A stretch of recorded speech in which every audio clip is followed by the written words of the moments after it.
مسلمان لڑکیاں برقع اوڑھ کے غیر مسلموں کے ساتھ تھیٹر میں نظر آنے لگے، جب مسلمان بچیاں بیٹیاں برقع اوڑھ کے کسی غیر مسلم کی بائک پہ بیٹھنے لگے، اس کے ساتھ بے تکلف گھومنے لگے، اس کے ویڈیو نہ ڈالا کرو، کیوں اپنی قوم کو بدنام کرتے ہو؟ یہ زمانہ اب وہ سوچ سمجھ کا نہیں ہے میرے بھائی، نہ ڈالا کرو۔ 11 لاکھ لڑکیاں چلی گئی، مانتا ہوں دل کو تکلیف ہے کہ مسلمانوں کی لڑکیاں ایک سازش کا شکار ہو رہی ہیں، اس میں کوئی شک نہیں، مگر سوال یہ ہے مجھے بتاؤ کہ کیا وہ صحیح معنوں میں مسلمان ہیں؟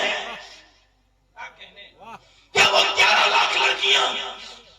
جنہوں نے غیر مسلموں کے علامتی نشان اپنے سروں پہ لگائے، جنہوں نے ویڈیو بنا کے کہا ہم اسلام چھوڑ رہے ہیں، میں ان کو صحیح معنوں میں مسلمان نہیں مانتا؟ مجھے لگتا ہے یہ کسی ناچنے والی کی لڑکی ہے، یہ کسی بے شرم عورت کی عورت لڑکی ہے، یہ کسی پاغیا ماں کی اولاد نہیں، یہ اس ماں کی اولاد ہے جس نے ٹی وی کے سامنے تو رونا سکھایا مگر مصلی پہ بیٹھ کے اللہ کے سامنے رونا نہیں سکھایا۔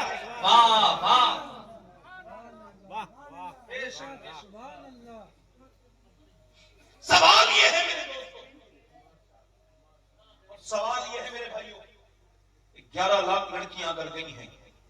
تو اگر وہ مسلمان ہیں تو میں جس کا ذکر کر رہا ہوں یہ کون ہے؟ میں سید ہوں، ہر تقریر میں یہ بیان کرتا ہوں، آج بھی کرتا ہوں۔ میں نے یہ وصیت کی ہے کہ جب میں مروں تو میری قبر میں دفن کرنے سے پہلے سینے پر میرے فلسطین کی لڑکیوں میں سے اگر ایک جوتا مل جائے تو میرے سینے پہ رکھ دینا، تاکہ اللہ مجھے اس جوتے کی برکتوں سے بخش دے۔ جن بچیوں نے یہ بیان دیے، کیسی مائیں ہوں گی وہ جن کے ایمان اتنے مضبوط ہیں، وہ کہتی ہیں ہم رات کو قرآن پڑھ کے برقع اوڑھ کے سوتے ہیں۔ کسی نے کہا قرآن برقع اوڑھ کے تو کوئی نہیں سوتا، برقع تو عورتیں اتار دیتی ہیں۔ تو کہنے لگی اس وجہ سے کہ جب بم گرتے ہیں، گھروں میں ملبے بن جاتے ہیں، بلڈنگوں میں، تو لاشیں نکلتی ہیں صبح کو، یہ سوچ کے برقع اوڑھ کے سوتے ہیں کہ صبح کو ہماری لاشیں نکلیں تو پردے میں ہونی چاہیے،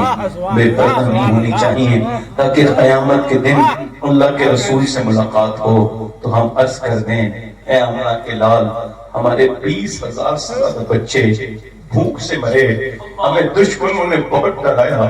بہت دھمکایا، 50,000 سے زیادہ لوگ جنہیں کفن تک نہیں ملے، ایک قبر میں قبریں تک نہیں ملی، مگر یا رسول اللہ آپ کی کنیزوں نے 50,000 نے جان دے کے دنیا کو یہ بتایا ہے جو سچی کنیز فاطمہ ہوگی، جس کے دل میں حضور کی بیٹی کی محبت ہوگی، وہ جان، اس نے یہ نہیں کہا کہ او یہودی میرا ہاتھ پکڑ لے، میں یہودن بن رہی ہوں، اسلام چھوڑ رہی ہوں، بس میری جان بچا لے۔ کسی ایک لڑکی نے بھی نہیں کہا، کوئی مثال نہیں دے سکتا، انہوں نے یہی کہا جب تک جان رہے گی آمنہ کے لال کے قربان۔ کیونکہ ان کے گھروں میں ناچ گانے نہیں چلتے تھے، ان کے گھروں میں پاکستانی سیریل نہیں چلتے تھے، ان کے گھروں میں ہندوستانی فلمیں نہیں چلتی تھی، ان کے گھروں میں قرآن پڑھے جاتے تھے، ان کے گھروں میں یہ سب نہیں ہوتا تھا، بھولی نہیں تھی حضور کی بیٹی کو۔ آج کی بیٹیاں اللہ کے رسول کی بیٹی کو